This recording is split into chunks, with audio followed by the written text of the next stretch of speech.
En Argentina, a 800 kilómetros de Buenos Aires, en la provincia de Córdoba, hay un pequeño cerro como tantos en el continente americano. Hace miles de años, los aborígenes del lugar lo bautizaron Uritorco, cerro que ruge. Hace apenas 2 décadas, el cerro Uritorco era un lugar ignorado, deshabitado. Hoy, se ha convertido en punto de peregrinaje de miles de personas con inquietudes espirituales. Un lugar mágico.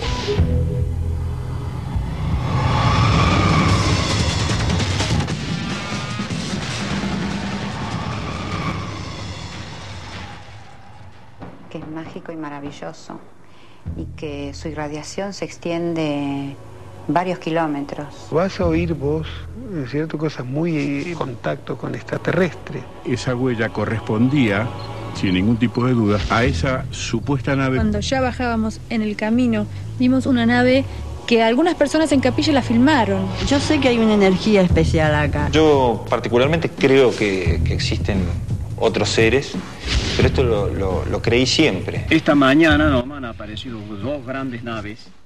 Estoy convencida de que es uno de los puntos desde lo energético, de los más importantes del planeta. En Argentina, hoy, el cerro Uritorco es sinónimo de avistaje de ovnis. Todo comenzó en 1986, cuando un ovni habría dejado su marca en la Tierra. Desde entonces hasta hoy, cientos de ovnis fueron vistos, fotografiados y grabados en las cercanías del cerro Uritorco. El interés local e internacional por el avistaje de ovnis ha crecido tanto que en Capilla del Monte, la ciudad más próxima al cerro Uritorco, existe el primer centro de investigación ovni de la Argentina. Jorge Suárez es su director. Nosotros en 2 años hemos recibido la visita de 3.000 personas. En enero de 1986, Suárez era secretario de gobierno de Capilla del Monte. Entonces vinimos a ver a esta persona que se llamaba Esperanza Gómez. Nos encontramos con su nieto, Gabriel Gómez, un niño de 12 años. El testimonio de una familia humilde que vivía en un paraje conocido como El Pajarillo, cerca del cerro Uritorco, cambió para siempre la vida de Jorge Suárez. Nos contaron una noche de mucho miedo cuando, más o menos a las 10 de la noche, jugando una partida de naipes, con las puertas de la vivienda rural absolutamente abiertas porque hacía mucho calor, vieron entrar chorros de luz roja por esas ventanas que le provocó muchísimo miedo, muy especialmente a las ancianas. El niño vio un objeto que estaba sobrevolando la casa de su abuela, que despedía una fuerte luz rojiza, que lo enceguecía, pero cuando la atenuaba se veían unos rayos blancos como tubos fluorescentes. Fue el propio intendente en ese momento y el secretario de gobierno, que es Jorge Suárez, fueron a visitar el lugar y hicieron una investigación oficial, si se quiere, desde la municipalidad sobre lo que había sucedido.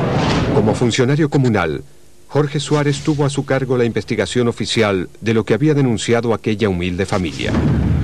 Su sorpresa fue inmensa cuando llegó al lugar y encontró una enorme huella. Vinimos a este mismo lugar donde estamos parados, que todavía me da mucha emoción recordar aquel. Había llovido unas horas antes, me encontré en esta paja brava absolutamente verde, esmeralda, que brillaba por esa lluvia, y como si alguien hubiera depositado una pelota de golf inmensa, negra, ahí estaba depositada la huella. No podíamos explicarnos, no había explicación coherente. Pero Jorge Suárez no fue el primero que llegó a la misteriosa huella. Vamos los 4 y llegamos a la huella cuando todavía nadie había llegado. 6 meses antes, en junio de 1985, Dante Franch, un empresario aficionado al fenómeno ovni, había visto cerca del Uritorco una extraña nave. Una estrella brillante que que estaba allí, pero nada más, estaba quieta y estática. Sentíamos como si fuera nuestra cara y en las partes expuestas de las manos, como si fuera un cosquilleo, y eso comienza a moverse. Primero se bamboleaba de un lado a otro, izquierda, derecha, y comienza a agrandarse, baja un poco y se acerca hacia nosotros. Simplemente eso, nada más que eso ocurrió. Después se vuelve hacia atrás y se levanta y se va hacia el cielo y desaparece. French decidió volver al Uritorco junto con otras 11 personas.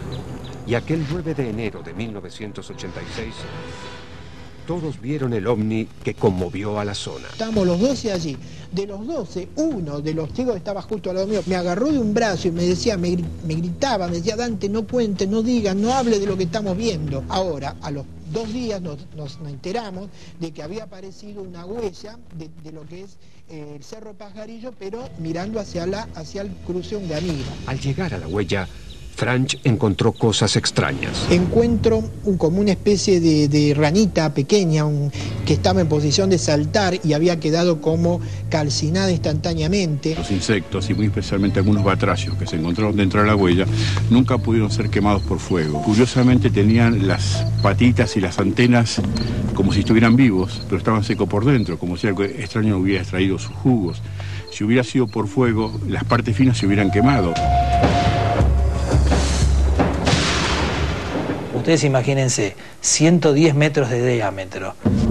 No sé, debe ser una de las huellas más grandes en la historia de la ovnilogía en el mundo. Bueno, nosotros había llegado con el bolseguí roto y al tener roto el bolseguí me había lastimado mi pie. Ahí toco el polvillo que había sobre ese lugar que estaba sobre la roca, era un polvillo fino, un polvillo extrañísimo. Mi bolseguí, mi pie toca ese polvillo, yo tenía llagas, a los 10 minutos no tenía sensibilidad, cuando bajo a la noche no tenía ni siquiera la llaga, o sea, había desaparecido. Algunos irresponsables dijeron que nosotros habíamos certificado que la huella del pajarillo se debía a una nave extraterrestre, y eso de ninguna manera podía ser, porque ni el intendente ni yo teníamos ningún conocimiento sobre esta realidad. Poco después, Suárez dejó la función pública, se interesó por el fenómeno ovni y él mismo dice haber visto naves extrañas. Pero asegura que en aquel momento solo dio testimonio de lo que se veía en la huella del pajarillo. Digamos, esa huella, el Cerro Pajarillo, fue como una especie de boom, como una especie de crack en el cual hay un antes y un después. Ahora, lo que no creo que esto sea algo prefabricado, en el sentido de que quien lo haya hecho lo hizo por buscar turismo, si es que alguien lo hizo. La repercusión en la prensa del hallazgo de la huella del pajarillo fue tal que muchos dudaron y dudan aún hoy de su autenticidad. El sacerdote Monseñor Donato es uno de ellos. Las personas adultas de esta zona, el criollo nuestro, nunca han visto nada. Ellos, y antes, a mí me cuentan un día, cuando recién había llegado yo acá, que fulano y fulano de tal han ido al Cerro Pajarillo, han hecho una quemazón redonda, diciendo, porque el turismo estaba muy en decadencia, y dijeron que habían visto un plato volador. Hay personas que dicen que la quemamos como un recurso de promoción turística, y en este punto digo yo que hay una segunda fase de esta huella que se produjo 1 año y medio después, en pleno agosto, donde se queman 5 kilómetros de un incendio natural. Se prende fuego no sé cuántas miles de hectáreas del área y el fuego avanza y en el lugar donde está la huella es como que la esquiva. El fuego llega a lo que era la anterior huella, la marca como en un negativo, respeta la vegetación, y eso, si el primer tema fue inexplicable, el segundo realmente era misterioso. El presunto ovni y la huella del pajarillo atrajeron las miradas de la prensa sensacionalista sobre el Cerro Uritorco. Pero cuando los medios pasaron a otro tema, muchos estudiosos del fenómeno ovni pusieron su atención sobre el Uritorco y aseguran que no se vieron defraudados. Las sorpresas que deparaba el Uritorco, el cerro que ruge, recién comenzaban.